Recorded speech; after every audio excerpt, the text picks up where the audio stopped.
Bonsoir à toutes et à tous et bienvenue dans cette session d'information sur la télévision Labari. Débutons d'abord par ce communiqué de presse du Front pour la restauration de la démocratie et la défense de la République, le FRDD, la coalition des partis politiques membres de l'opposition, communiqué de presse sur la lâche agression de Fezalit contre les forces nationales de défense et de sécurité. La coordination nationale du Front pour la restauration de la démocratie et la défense de la République a appris avec douleur et stupéfaction à travers les médias la lâche agression dont nos forces de défense et de sécurité ont été la cible alors qu'elles poursuivaient leur mission de sécurisation d'un site de réfugiés maliens à Tezalit dans le département de Tassara, région d'Ottawa. Les informations recueillies font état d'un très lourd bilan avec plus d'une vingtaine de morts dont un réfugié, des blessés et rescapés et d'importants matériels importés. La coordination nationale du Front pour la restauration de la démocratie et la défense de la République, FRDDR, exprime sa profonde compassion et sa vive solidarité à l'endroit des forces de défense et de sécurité qui luttent inlassablement à la protection de l'intégrité de notre territoire et de nos populations.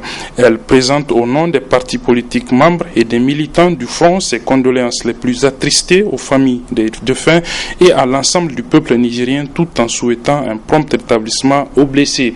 Le FRDDR constate encore une fois de plus, poursuit donc le communiqué, que le gouvernement achoppe à communiquer de manière transparente et digne devant les drames et tragédies dont sont singulièrement l'objet nos vaillantes forces de défense et de sécurité ainsi que les populations civiles. C'est ainsi que les familles nigériennes éplorées sont frustrées d'être toujours les dernières au courant des situations qui les impliquent au plus haut degré, celles-ci n'étant informées que par des médias étrangers. C'est pourquoi le Front pour la restauration de la démocratie et la défense de la République exige du gouvernement une prise en charge plus responsable de la question sécuritaire ainsi que la garantie de toute disposition utile censée préserver la vie de nos vaillants soldats. Fait à Niamey le 7 octobre 2016 pour la coordination nationale du Front, le président Amadou Jibo Ali Dimax. Et puis cette autre information brève que nous tenons du bureau exécutif national du syndicat national des magistrats, du syndicat autonome des magistrats du Niger, le SAMAN, les 5 membres élus de ce syndicat qui siègent au niveau du Conseil supérieur de la magistrature viennent de déposer leur démission. Ils répondent ainsi à l'appel du syndicat dans une déclaration rendue publique pour fustiger les dernières décisions prises par le Conseil supérieur de la magistrature. Le SAMAN se réunira peut-être déjà demain pour statuer sur cette situation. Et puis, en rapport toujours avec l'attaque de Tazalit, nous apprenons que le Conseil national de sécurité s'est réuni ce matin sous la présidence du président de la République, Issoufou Mahamadou. Depuis ce matin, à l'hémicycle de l'Assemblée nationale, des séances plénières de la deuxième session ordinaire au titre de l'année 2016 de l'Assemblée nationale, avec au programme aujourd'hui l'examen et l'adoption du projet de loi modifiant l'ordonnance de 2010 portant Code général des collectivités territoriales de la République du Niger.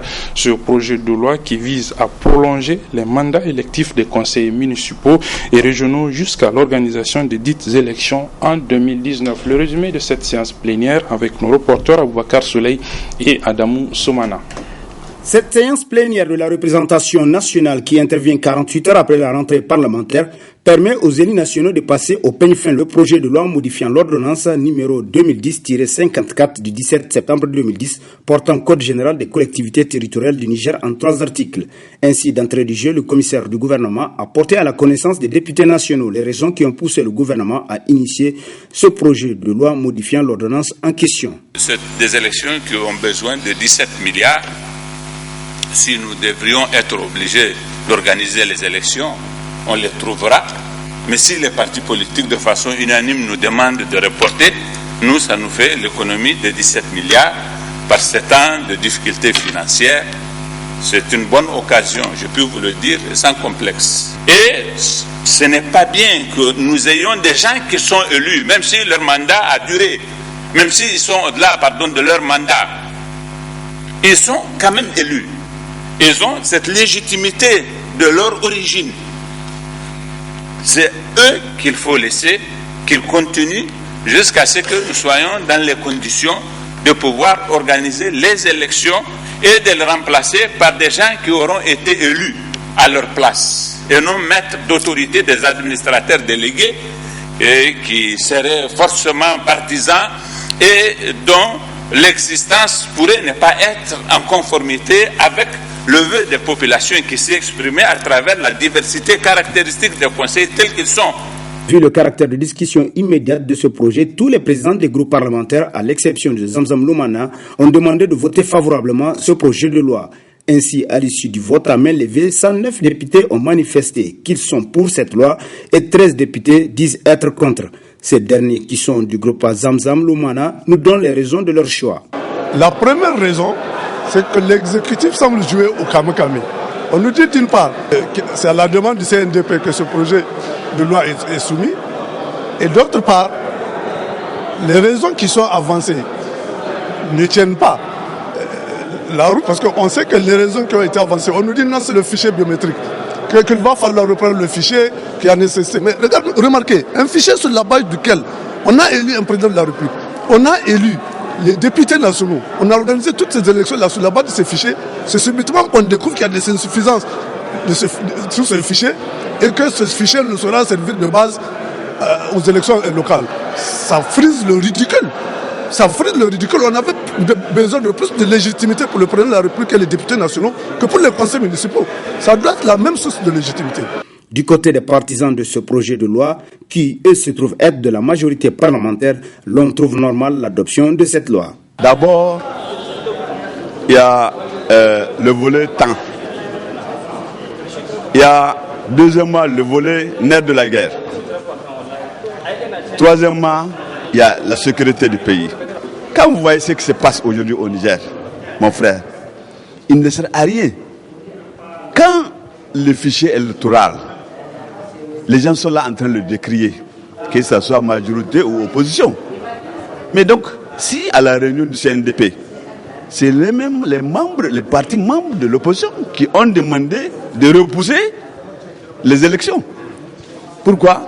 Parce qu'ils demandent de faire un fichier électoral biométrique fiabilisé, sécurisé. Deuxièmement, si aujourd'hui, pour les élections, on nous dit qu'il nous faut 17 milliards. Donc tout le monde sait ce qui se passe au Niger. Aujourd'hui, même les formations politiques ne sont pas prêtes. Le commissaire du gouvernement n'a pas manqué de témoigner de sa gratitude à l'endroit de la représentation nationale pour ce vote massif en faveur du projet de loi modifiant l'ordonnance portant Code général des collectivités territoriales de la République du Niger. Ainsi, tous les conseillers municipaux et régionaux vont continuer d'exercer jusqu'à l'échéance électorale de 2019. Les objectifs et les tenants du programme Niamey-Niala expliqués ce matin aux leaders religieux de la ville de Niamey, particulièrement un des volets de ce programme, à savoir la lutte contre les déchets. L'activité a été organisée ce matin donc à l'hôtel de ville de Niamey et c'est une initiative du commissariat au programme Niamey-Niala. Le résumé de cette activité avec nos reporters Sadou Doumi et Nasser Dantofo.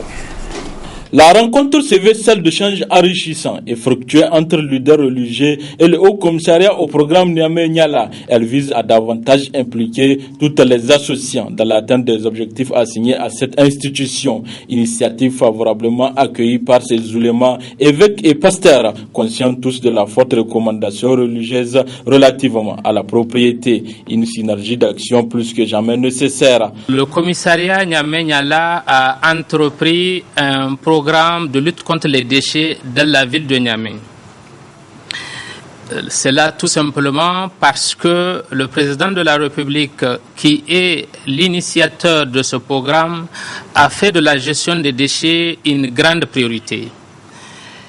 Il a décidé, avant la fin de ce quinquennat, de trouver une solution durable à la problématique des déchets dans la ville de Niamey. Il faudrait que tout le monde adhère à cette démarche. Tant qu'on n'a pas l'adhésion de tous, la solution que nous allons apporter ne trouvera pas un effet durable. C'est pour cela que nous avons choisi dans la série de rencontres de commencer par vous, parce que vous êtes les meilleurs vecteurs de sensibilisation, d'information auprès de la population. Forte adhésion de ces religieux pour que le profond changement des mentalités doit amener tout un chacun à s'approprier la question de la salubrité. Pour l'islam, c'est quelque chose de recommandé dans le Coran, dans la pratique du prophète sallallahu alayhi wa sallam. Donc on a juste rappelé aux leaders religieux, en tout cas d'accompagner les autorités dans cette lutte contre les déchets, contre l'insalubrité dans laquelle se trouve la ville de Niamey surtout. Donc tous ont pris note et tous ont compris en tout cas la nécessité d'accompagner les autorités parce que c'est eux, les leaders religieux, qui incarnent la société. Il est important que les religieux, musulmans et chrétiens, se mettent aux côtés de la population pour les entraîner à comprendre que Dieu nous a créés purs, saints, dans le corps, dans la pensée et dans l'esprit, et autour de nous. Si nous gardons les choses telles que Dieu le veut, il doit y avoir de l'ordre, il doit y avoir la quiétude, il doit y avoir la propreté. Mais cela doit être la préoccupation de tous. D'abord, les religieux doivent attirer l'attention pour une conduite et une pratique véritable. Désormais impliqué dans la gestion durable des déchets, il sera lancé à la grande mosquée de Niamey une vaste opération de salubrité le mercredi 12 octobre 2016, correspondant au jour de l'Achoura. Sensibiliser les acteurs du secteur des médias, les acteurs du secteur de la santé plutôt, donc à l'observance et au respect des principes éthiques et déontologiques de la profession médicale. C'est l'objet d'une caravane lancée ce matin par le ministre de la Santé. C'est une initiative du syndicat national des pharmaciens, médecins et chirurgiens dentistes du Niger. Nasser Seydou et Ali Sissé Ibrahim nous résument donc le lancement de cette caravane. La déontologie est l'ensemble des règles et des devoirs qui régissent une profession et la conduite de ceux qui l'exercent. Et quant à l'éthique, elle fait référence à la morale que les travailleurs doivent observer. De ce fait, les travailleurs œuvrant dans le secteur médical possèdent une éthique et une déontologie. Aussi, pour renforcer l'éthique et la déontologie dans l'exercice de la profession médicale, le syndicat des pharmaciens, médecins et chirurgiens dentistes a lancé aujourd'hui une caravane de sensibilisation dont le secrétaire général Mamassani précise les motivations. Bien qu'il y ait un truisme d'évoquer les fossés importants qui existent entre la demande et l'offre de soins et services de santé dans nos formations sanitaires, il me plaît ici de rappeler que la politique nationale de santé 2016-2035 a comme objectif d'offrir des soins et services de santé de qualité à la population. Cette qualité ne peut être atteinte sans que chaque agent de santé se rappelle en permanence du serment qu'il a prêté devant Dieu et devant les hommes et qu'il ne respecte scrupuleusement les règles d'éthique et de la déontologie. C'est dans cette optique que le syndicat des pharmaciens, médecins et chirurgiens dentistes organise cette caravane de sensibilisation qui sillonnera tous les chefs-lieux de région. Prenant la parole à son tour, la présidente du Conseil de l'Ordre des médecins, Dr Mariama Sambo, a profité pour faire ressortir le rôle que doit jouer le syndicat. Le syndicat national des pharmaciens, chirurgiens, dentistes et des médecins, en organisant cette campagne, vient de démontrer que le rôle d'un syndicat ne se cantonne pas seulement aux seules revendications morales ou matérielles, mais il a aussi la responsabilité de la formation et la sensibilisation de ses membres en vue de contribuer à l'atteinte des objectifs sectoriels sanitaires et du bien-être de la population en général. Procédant pour sa part au lancement de la caravane de sensibilisation, le ministre de la Santé publique, Kalla Muntari, a salué l'initiative du Saint-Famed. C'est une initiative rare. Nous n'avons pas toujours eu l'occasion de constater cela. Comme l'a dit la secrétaire générale, ce que nous avons l'habitude de constater, c'est les revendications. Mais un syndicat qui s'adresse à ses militants en les appelant à leur devoir de travailleurs, c'est rare, c'est le moins qu'on puisse dire. Et pour ça, je vous en félicite. Je vous félicite pour cette initiative et je souhaite succès, plein succès à cette caravane que vous allez organiser. Il est clair que l'initiative du Saint-Famed de lancer une caravane de sensibilisation relativement à la mise en application de l'éthique et de la déontologie par les agents de santé doit être valorisée dans tous les autres secteurs qui participent au développement du pays. Le syndicat des importateurs-exportateurs du Niger tient depuis ce matin une assemblée générale en vue de présenter le bilan du bureau sortant et procéder à la mise en place d'un nouveau. Le résumé de l'ouverture de cette assemblée générale avec nos reporters Chebou Guisso et Nafissa Hassan. L'heure est celle du bilan et elle consacre l'ouverture de la deuxième session ordinaire de l'Assemblée générale du syndicat des importateurs et exportateurs du Niger. Un pari gagné au regard de ces quelques résultats engrangés par ce syndicat. L'acquisition d'un terrain de 400 mètres carrés sur fonds propres, situé au quartier aéroport lotissement Ballare Plateau, d'ailleurs que je vous invite à aller visiter. Notre présence au sein du bureau consulaire national de la Chambre de commerce. Nous sommes aussi représentés au niveau du tribunal du commerce de Niamey, où nous occupons un poste de juge, ainsi qu'au niveau du tribunal de travail, où nous occupons un poste d'assesseur. Sans oublier notre représentation dans plusieurs comités, au niveau des différents ministères tels que le CNDP. Opportunément, la pénible opération de déguerpissement et son corollaire de conséquences abordées. Je ne saurais être complet sans aborder la situation très difficile que vivent nos camarades des suites des mesures prises par les autorités nationales, régionales et locales à déguerpir ces derniers des lieux qui leur ont toujours servi de repère pour leur activité quotidienne. Ces mesures, pour le moins très éprouvantes, sont de nature à affecter durablement les activités économiques, tant au niveau individuel qu'au niveau national. À défaut de prévaloir sur les décideurs, nous attendons avec impatience les mesures d'accompagnement à la hauteur des difficultés que vivent les uns et les autres. Un syndicat de l'autorité de tutelle a rappelé les obligations qui sont siennes. Je vous rappelle que la raison de toute association, notamment la vôtre, est de concourir non seulement à l'amélioration des conditions d'exercice de ses membres, mais également à inscrire ses actions dans la poursuite des objectifs globaux du gouvernement, à savoir faire du secteur privé le moteur de croissance économique, de création d'emplois et de richesses en vue de la lutte contre la pauvreté. Au cours de ces présentes assises, nombreux se verront examiner et toiletter les tests fondamentaux qui régissent cette structure syndicale. Dernier aspect de ce journal et c'est du sport. Le président régional de la Ligue de football de Niamey n'a plus la confiance d'une vingtaine de clubs de première comme de deuxième division. Les raisons de ce retrait de confiance à Malik Amadou ont été exposées ce matin dans une déclaration résumée pour nous ici par Ibrahim Abdou et Ibrahim Abdou Tikire. L'association régionale de football de Niamey est désormais sans bureau. Ainsi, en ont décidé les 2/3 des clubs de première et deuxième division de la capitale qui ont balayé le bureau du président Maliki Amadou pour plusieurs impairs. Une gestion informelle et unilatérale de la Ligue de football en dehors de toute orthodoxie. En effet, jusque-là, la Ligue fonctionne sans bureau exécutif.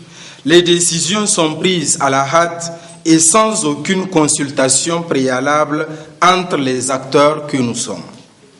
L'absence d'un règlement intérieur régissant le fonctionnement de la Ligue, voilà que nous sommes en fin de saison et aucun bilan financier ou même un rapport d'activité n'a été présenté aux membres. On note des recettes exceptionnelles de plus de 10 millions cette année, suite notamment à la subvention et les ristournes de la FENIFOOT. La contribution d'Hertel Jeunes Talents, 20% des recettes du championnat de la Coupe nationale, les cotisations des clubs de deuxième division. En plus de l'opacité qui entoure la gestion du président sortant de la Ligue de football de Niamey, il y a aussi des actes isolés posés par Maliki Amadou au détriment des intérêts des clubs de Niamey. Nous avons assisté à la mise en place d'un soi-disant comité par Maliki Amadou, sans l'aval des clubs, comité ayant établi un document porteur de mots qui touchent l'éthique du football. Ce même président, à travers une attestation, a tenté de façon malicieuse d'avoir les cutus des clubs pour engager la Ligue de Niamey dans une aventure personnelle. Première et deuxième division, signataires de la présente décision, conscients du risque que représente une telle anarchie, décidons de retirer notre confiance à M. Amadou Maliki, président de la Ligue de Niamey, et son soi-disant bureau. Ne plus reconnaître le bureau de la Ligue de Niamey issu des élections du 30 janvier 2016. Après avoir retiré leur confiance au président Maliki Amadou, les 2 tiers des clubs de première et deuxième division de Niamey exigent de la FENIFOOT la mise en place d'un comité pour conduire les affaires courantes de la Ligue de Niamey en attendant des nouvelles élections. Exigeons de la FENIFOOT l'audit de la Ligue régionale de Niamey. Demandons au comité exécutif de la FENIFOOT de prendre acte de notre décision. Avec cette crise au sein de la Ligue de football de Niamey, beaucoup d'observateurs avertis du football nigérien ont souhaité un retour à la sérénité au moment où le football nigérien prend des ailes. C'est la fin de cette édition, mesdames, messieurs. Merci de l'avoir suivi. Les programmes se poursuivent sur la télévision Labari. Au revoir.